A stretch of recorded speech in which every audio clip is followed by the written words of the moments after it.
ጤና ይስጥልን ውድ አድማጮቻችን፣ ለአሁን ያዘጋጀንላችሁ አጫጭር ዜናዎች ይዘን ቀርበናል። አብራችሁን ቆዩ። ወቅታዊ ታማኝና ፈጣን መረጃዎችን ለመከታተል ቻናላችንን ታይም ሚዲያ ሰብስክራይብ፣ ሼር እና ላይክ በማድረግ ቤተሰብ ይሁኑ። ይህ ታይም ነው። ውድ የታይም ሚዲያ አድማጮች፣ በዛሬው ዝግጅታችን የአብይ አህመድ አገዛዝ ሰሞኑን ከትግራይ ኃይሎች ጋር ዳግም ወደ ጦርነት ለመግባትና ከ3 ዓመት በፊት ትግራይን ለማጥፋት አቅዶ ያልተሳካለትን ምኞትና ፍላጎት ዳግም ለማሳካት በትግራይ ህዝብ ላይ ጦርነት ለመክፈትና ዳግመኛ የትግራይን ህዝብ ለመጨፍጨፍ ዝግጅት እያደረገ ይገኛል። በአንጻሩ ከአሁን በፊት በደረሰበት የዘር ማጥፋት ዘመቻና ወንጀል ካሳ ሳይጠይቅ ለሰላም ካለው ፍላጎት የተነሳ እስከ ዛሬዋ ቀን ድረስ ብዙ በደሎችና ግፎች እየደረሱበት ሰላም እየለመነ ያለው የትግራይ ህዝብና ሰራዊት ትዕግስቱ ተሟጦ ለማይቀረው ጦርነት ሰራዊቱ በተጠንቀቅ ላይ ነው። ቲዲኤፍ ውድ አድማጮቻችን፣ እስኪ ከአሁን በፊት በትግራይ ከተደረገው ጦርነት ቅንጭብ አድርገን አንድ ቪዲዮ እናሳያል። አይደለም አሁን ያኔ ትግራይ በ11 ሀገራት ተከባም የዘር ማጽዳት ዘመቻ ሲከናወንም የትግራይ ሰራዊት የብልጽግና መከላከያን ኮማንዶ አይቀር ሪፐብሊካን በመማረክ እንዲህ ሲያናዛቸው ነበር። ቪዲዮውን ተከታተሉት። ከኦሮሚያና ከአዲስ አበባ የተውጣጡ የሪፐብሊካን ጋርድ ኮማንዶ እና አየር ወለድ አባላት በመሪዎቻቸው በድንገት ስልካቸው እንደተሰበሰበና ወደ ግዳጅ ተብለው ቆቦ ግንባር ሲገቡ መቀለ ከተማን ለመቆጣጠር ጦርነት የጀመረው የፋሽስት አብይ ቡድን ጥምር ኃይሎችና ክፍለ ጦራችን ሽንፈት እንዳያጋጥመው የኋላ ደጀን ትሆናላችሁ ተብለው ተነግሯቸዋል። በቀጥታ ወደ ጦርነት በመግባት ሌሎች ጓደኞቻቸው እንደተደመሰሱም ይናገራሉ። ይበልጣል ደመላሽ ይባላል። የመጣሁበት ክፍል 105ኛ አየር ወለድና ኮማንዶ ክፍለ ጦር ነኝ። ቀጥታ ካምቦ ተነስተን ወደዚህ ነው የመጣ ነው። አንድ ቀን ወደ ስሪንቅ አካባቢ ወሎ አካባቢ አደርን። ማታ እዚህ መጣን። እግረኛ ኃይል እየሄደ ነው ወደ መቀሌ። እናንተ የኋላ ደጀኑ ናችሁ፣ ምናልባት እሱ ወደ ኋላ ተመቶ ከመጣ ተብሎ ነበረ የተነገረን። በማግስቱ ግን ስንገባ የሆነውና የነበረው ሌላ ነው። ኤቢሶ አብዲሳ እባላለሁ። ያው የነበርኩበት ኮማንዶ ልዩ ዘመቻ እዛ ወለጋ ላይ ነው ነበርኩት እና ያጋጠመን ነገር ያው ምንም የምናውቀው ነገር ነው። እኛ ምንም በማናውቀው ነገር ግዳጅ ተብሎ ያው በአንድ ቀን ተነሳ ነው። እዚህ ምንም መንገድ ላይ ምንም ሳናርፍ ነው የመጣ ነው። ስሜ መሰረታዊ ወታደር ኤሌሞ ገዛኝ ይባላል። የመጣሁበት ዞኔ አምቦ ነው።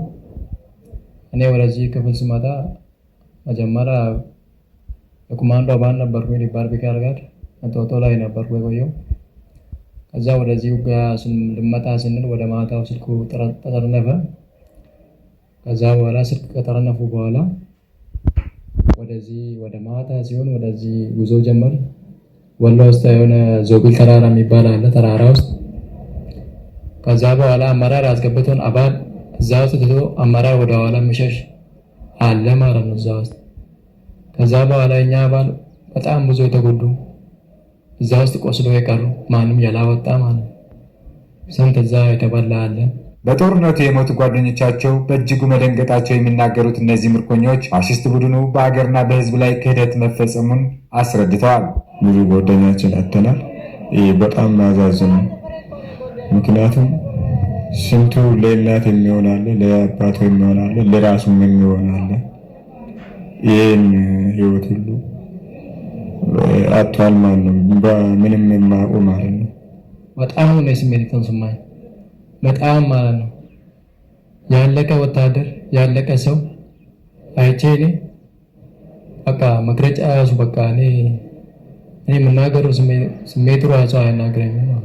የሚወራ ሌላ የምናየው ሌላ። ብዙዎቹ ወድቀው ቀርተዋል ማለት ነው እና እንደ አጠቃላይ ከአንድም 3 ጊዜ ጦርነትን ስለተመረጠ ኢኮኖሚ ሞትቋል።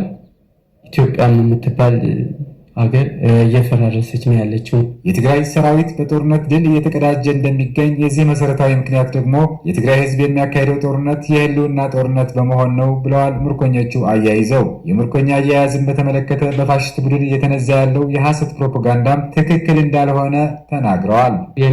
መጀመሪያ የሚሉን ከተማረካችሁ በተለይ አማራ ተወላጆች ከሆናችሁ ከተማረካችሁ ይገላችኋል፣ ያርዳችኋል ስለነበረ በቃ ሲደክመኝ ሲደርሱብኝ ቦምብ አውጥቼ ነበር ራሴን ላይ ለመወርወር ማለት ነው። ግን የትግራይ ሰራዊት አባላት እና ሰው አንገልም ምናምን ብለው ያው ሰው አንገልም እሱን ቦምብ ጣለው ምናምን ብለው አውሶኝ ቦምቡን ጥዬ ምርኮኛ አድርገውኛል። ከተማረኩ በኋላ እነሱ ጋርም ገብቻለሁ።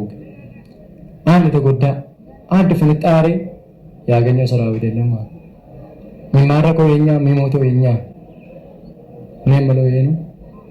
በተለይ ደግሞ የኦሮሚያ ትውልድ ከኦሮሚያ ውስጥ የሚወጡ ልጆች እንደማያቆሙ በቃ ከአሁን በኋላ እዚህ ውስጥ የቀረ በቃ እዚህ ተጨፍጭፎ የቀረ ስንቱ የአማራ ልጆች ሳይቶ ክልላቸው ስለሆነ የገቡ እዚህ ውስጥ የቀረ ሬሳ የቀረ ከኦሮሚያ መጣ የኦሮሞ እብዝ ብቻ ነው።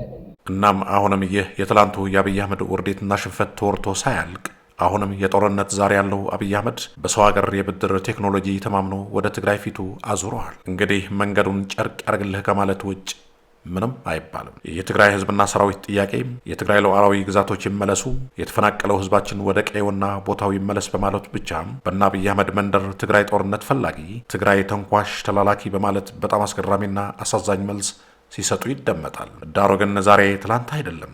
በአብይ አህመድ ቀጣፊ ምላስ የሚታለል አንዳች ኢትዮጵያዊና የዓለም አቀፍ መንግስታትም የለም። ምናልባት ሰሞኑን ከእስራኤልና ከራሻ በተውሶና በብድር ያገኛቸው ድሮኖች ተማምነው አብይ አህመድ መደንፋት ቢጀምርም ይሁን እንጂ እሱ ለሚመካበት ሰማይ መፍትሄ ተበጅቶለታል። የትላንቱ ይበቃልና የሚያሳዝነው ነገር ለእንደዚህ አይነት ሞት ጠማቂና መልአከ ሞት ግለሰብ የዓለማችን የሰላም ኖቤል መሰጠቱ ነው። ያም ሆነ ውድ የታይም ሚዲያ ተከታታዮች አሁንም የትግራይ ህዝብ ፈጽሞ የማይፈልገውን ጦርነት ዳግም ከታወጀበት ጦርነቱ መነሻው እንጂ መድረሻው የት እንደሚሆን ለመገመት ይከብዳል። ትላንት የትግራይ ሰራዊት ደብረ ብርሃን ሲደርስ በገላጋይ አገራትና መንግስታት ከመጥፋት የዳነ አብይ አህመድን አገዛዙ አሁን ላይ ልክ እንደ ጀግና ተዋጊና ዋጊ በሰማይ ቴክኖሎጂ ለዛውም የሰው ሀገር ቴክኖሎጂ ተማምኖ ቀረርቶ ጀምረዋል። እናም ሁሉን ለማየት የነገ ሰው ይበለን። ውድ አድማጮቻችን ለአሁን ያዘጋጀንላችሁ አጠር ያለ ፕሮግራም ይህን ይመስል ነበር። በቀጣይ እስከምንገናኝ ሰላም በያላችሁበት። ታማኝ ወቅታዊና ፈጣን መረጃዎችን ለመከታተል ቻናላችን ታይም ሚዲያ ሰብስክራይብ፣ ሼር እና ላይክ በማድረግ ቤተሰብ ይሁኑ። ይህ ታይም ሚዲያ ነው።